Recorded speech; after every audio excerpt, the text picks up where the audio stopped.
Okay, this reassessment on Gauss's law and Ampere's law says to use Gauss's law to find equations for the electric field due to a uniformly charged hollow sphere of charge Q at locations both outside and inside the sphere.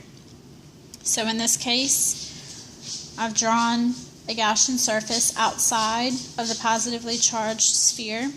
You can see here the radius r, and they have n hat going parallel to the electric field, and it's radially outward all the way around. So since E is parallel to n hat, we have this relationship for the electric flux, just E times A, and we know the area is 4 pi r squared, so we can use Gauss's law to find E. We know that the Q inside is just Q, because it gave us that up here.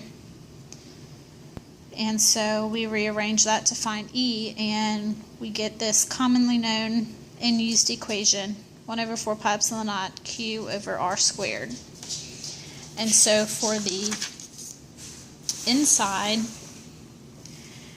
we draw a Gaussian surface on the inside of the sphere.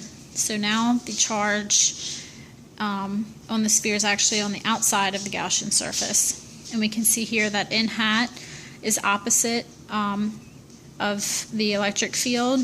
So when we do the electric flux, we're going to have cosine of 180, and we're going to put a negative E since they're going in opposite directions, and that'll give us a positive E, as you can see down here, once we use Gauss's law.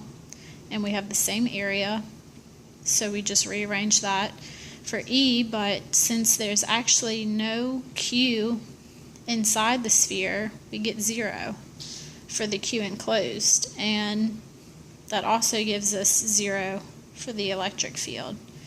So we know that inside of a hollow sphere, the electric field has to be 0.